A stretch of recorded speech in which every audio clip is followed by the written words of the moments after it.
pour les capsules vitrines à CJSA, je reçois Mme Drolet et Mme Desrosiers de la table de concertation des aînés. Bonjour. Bonjour. Merci beaucoup d'être là. D'abord, pour qu'on soit tout le monde sur la même page, Mme Drolet, est-ce que c'est possible de nous expliquer qu'est-ce qu'une table de concertation? C'est assez simple. La table de concertation des aînés de Portneuf, dans le fond, on est un organisme qui n'offre pas de service direct aux aînés, mais on est là pour le bien vieillir chez soi des aînés. C'est-à-dire, quand il y a une problématique, quand les aînés, il manque un service dans une municipalité et que les aînés ont besoin de ce service-là pour bien vieillir à domicile, à ce moment-là, nous, on est là, puis on va rencontrer diverses organisations pour voir à combler ce besoin-là. Quand je dis diverses organisations, c'est que ce soit des organismes communautaires, que ce soit les municipalités, la MRC de Portneuf, ou que ce soit le CIUS, ou même les entreprises privées. Toute organisation qui peut combler et répondre aux besoins, bien, à ce moment-là, on va les rencontrer.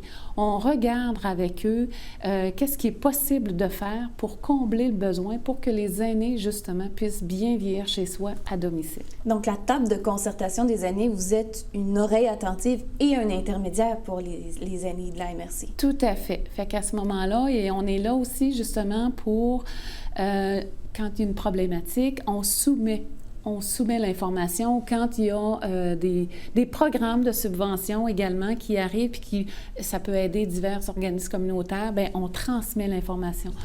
Autant on transmet l'information au niveau de problématiques aux organisations, aux CIUS, municipalités, pour essayer de résoudre. Autant, quand il y a des bons coups, on va justement transmettre l'information. On va donner l'information, faire connaître tous les services communautaires aux aînés. Il y en a plusieurs qui ne les connaissent pas et c'est comprenable parce qu'il y en a beaucoup sur le territoire de la MRC de Portneuf. Donc, on est là pour transmettre, bien, vous cherchez une organisation ou vous cherchez un service, et oui, écoutez, ça existe, on vous fait une référence et tout ça.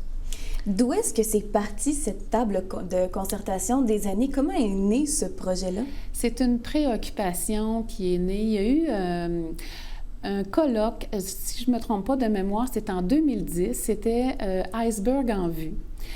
Avec la situation de la population est vieillissante, les baby boomers qui entraient tranquillement pas vite au niveau de 60, 65 ans. Puis on s'en aperçoit maintenant, là, en 2021, c'est 25 % de la population qui va être aînée dans la MRC de Portneuf, ce qui est énorme. Mais c'est quoi les besoins que les aînés ont?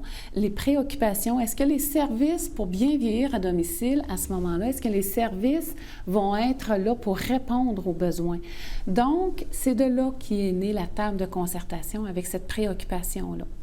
Et est-ce que les aînés ont l'habitude de se tourner vers vous? Est-ce que vous êtes devenu un réflexe dans cette communauté-là? Les organismes communautaires ont le réflexe. Les aînés, individuellement, il y en a que oui, il y en a qui nous connaissent, et il y en a d'autres que non, mais ils se réfèrent soit au CIUS, soit aux organismes communautaires ou aux municipalités qui, eux, font le lien de référence pour répondre justement à leurs besoins.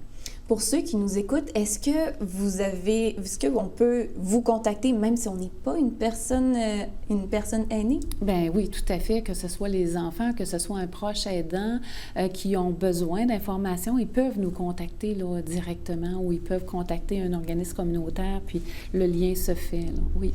Madame Drolet, vous êtes la coordonnatrice de la table de concertation des aînés. Pouvez-vous nous décrire votre rôle dans cet organisme-là? C'est d'être à l'affût des besoins, de voir, de répondre, de voir à ce que le besoin soit comblé, de bien comprendre les préoccupations, que ce soit aussi simplement de transmettre l'information.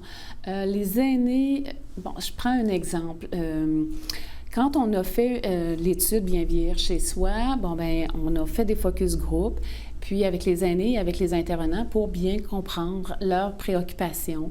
Est-ce que les aînés connaissent bien les services qui sont offerts dans la communauté, les organisations et tout ça?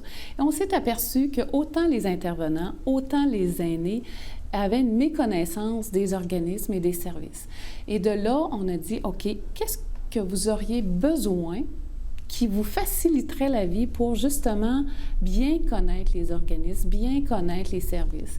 Et il y a eu, différentes propositions, dont une qu'on a retenue, c'est de faire une plateforme web. Donc, cette plateforme-là, ça vise principalement à tous les organismes communautaires de la MRC de Portneuf vont être sur cette plateforme-là et en même temps faire connaître leurs services.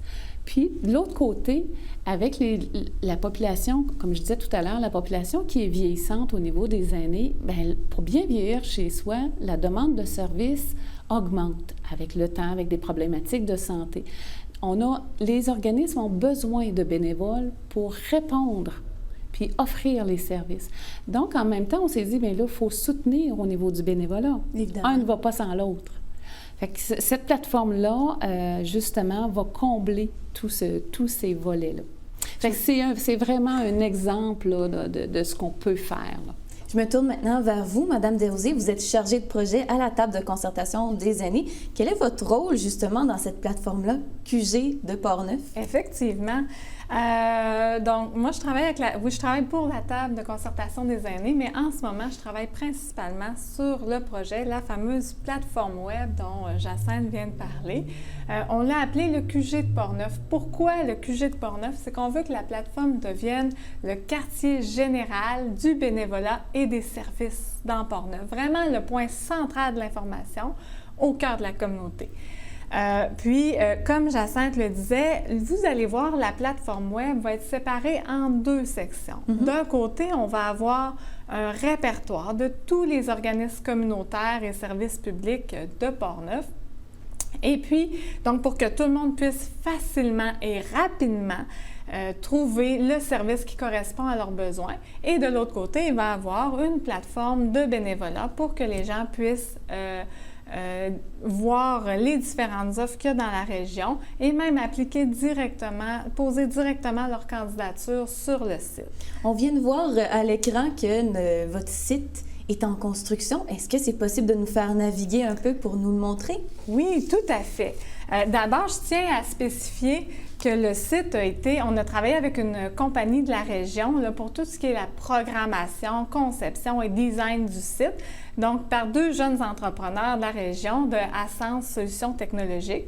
Ils nous ont beaucoup aidés là, dans le projet à concevoir, à mettre un visuel sur notre projet. Puis d'ailleurs, j'en profite aussi pour vous présenter notre logo, le QG de Portneuf. On a travaillé avec une autre compagnie de la région, ID Design, qui, eux, nous ont proposé de mettre un bonhomme sourire dans notre nom de plateforme. Pourquoi? Parce qu'on voulait refléter le bonheur qui est apporté à ceux qui offrent de l'aide et à ceux qui reçoivent de l'aide. Donc, on trouvait que c'était une belle suggestion, que ça correspondait vraiment à l'image qu'on voulait projeter de la plateforme. C'est gratifiant de donner au suivant, de s'impliquer et de savoir qu'on a fait une bonne action. C'est la plateforme où est-ce qu'on va pouvoir trouver des offres de bénévolat. Pourquoi c'est important? La table de concertation des aînés, cette plateforme-là va bénéficier à tout le monde. Pourquoi ça part de vous et quel est votre rôle là-dedans? Bien, comme je disais tout à l'heure, les aînés, à la base, il y en a plusieurs, une fois qu'ils sont retraités, ils veulent transmettre leur savoir, ils veulent continuer à s'impliquer dans la communauté, ils veulent partager de bons moments, que ce soit en donnant des services ou que ce soit en siégeant sur le conseil d'administration d'une organisation. Ils ont une expertise à transmettre et c'est important également pour l'implication et de rester actifs dans la communauté. Et comme je disais, bien, les aînés qui ont des problèmes de santé, ils ont besoin de services, donc ils ont besoin de bénévoles. Mais l'intérêt des aînés à s'impliquer n'est pas nécessairement de dire « mais je tiens absolument à donner à offrir des services à d'autres aînés ». Il y en a que l'intérêt peut être au niveau culturel. Donc, le fait de faire une plateforme en offrant tous les services, que ce soit qui s'adresse aux jeunes, aux adultes, aux aînés, aux personnes à mobilité réduite ou en toxicomanie, peu importe, ils ont des intérêts différents. Donc, si, en tant que retraités, ils ont un intérêt au niveau de dire « bien moi, je veux travailler auprès des jeunes, je trouve ça stimulant ils vont pouvoir aller voir les offres de bénévolat au niveau des jeunes. C'est gagnant-gagnant pour tout le monde. Pour tout le monde. Madame Desrosiers, vous n'êtes pas seule dans le développement de ce projet-là. Est-ce que vous pouvez nous parler un peu de vos collaborateurs? Oui, tout à fait. La table de concertation des aînés, on a travaillé en étroite collaboration avec l'organisme Jeune Essor Portneuf et également Accès Travail Portneuf. Donc, à nous trois, on était capable d'avoir chacun notre expertise sur notre propre clientèle. On voulait s'assurer que la plateforme corresponde aux besoins de tous, pas juste les aînés, pas juste les jeunes. Donc, vraiment, répondre aux besoins de tous. On a travaillé en collaboration. Évidemment, on a impliqué parfois d'autres organismes, mais ces trois organismes-là sont quand même les trois porteurs du projet. Et je dois aussi mentionner la présence de la MRC de Portneuf. La MRC de Portneuf a fait partie du développement du projet. Ils sont venus aux rencontres. On travaille vraiment en équipe avec eux. Et je dois dire également qu'ils font partie de nos partenaires financiers du projet. Là, c'est notre partenaire principal, avec également comme deuxième partenaire principal la Fondation Alcoa, qui est vraiment nous a donné un gros coup de pouce aussi au niveau financier pour pouvoir monter cette plateforme-là. On a eu de l'aide également, de l'aide financière du député M. Vincent Caron. Donc, ça nous a aidé beaucoup d'avoir cet appui-là de la communauté au niveau financier et au niveau humain aussi, de pouvoir s'asseoir ensemble et de monter quelque chose, tout le monde ensemble, pour que ça corresponde vraiment aux besoins de la communauté entièrement pour... Le lancement de cette plateforme-là est prévu quelque part à l'automne, si j'ai bien compris. Exact, c'est exact. On n'a pas encore une date là, fixe parce qu'on est en train justement de la finaliser, mais c'est à l'automne que ce lancement-là va se faire. On va être définitivement à l'affût. Madame Desrosiers, Madame Drolet, un grand merci d'avoir été avec nous aujourd'hui. On va rester attentif à ce projet-là et on vous tient au courant, cher public, de cette plateforme-là, le QG de Portneuf, une initiative de la table de concertation des aînés, mais qui réellement va être disponible pour tout le monde. Merci beaucoup.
Je m'appelle Elia, je viens du Portugal et j'ai fait une résidence ici à Deschambault pendant 3 semaines. La résidence artistique a eu lieu dans la sacristie de l'église de Deschambault.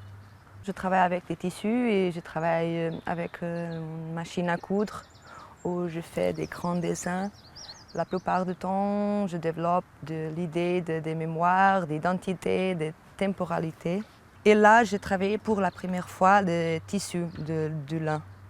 Donc, j'ai développé 2 travaux. Un premier travail que j'ai développé à la main. Je fais de broderie sur tissu de lin avec des fils dorés. Là, j'ai travaillé un peu l'idée de 2 personnes qui sont écrites pendant plusieurs années. Et un deuxième travail où j'ai utilisé plusieurs petits morceaux de tissu de lin assemblés. J'ai amené avec moi des tissus du Portugal que j'ai mélangés avec les autres tissus d'ici, de lin d'ici. Et donc j'avais une superficie faite avec plusieurs petits morceaux de tissu. Et sur cette superficie-là, j'ai dessiné un personnage, un visage.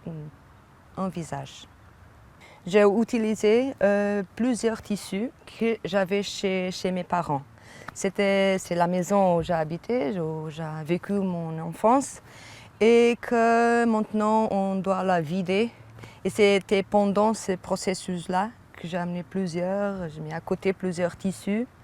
Je fais plusieurs photos et c'était à partir de cette idée-là que j'ai développé plusieurs travaux.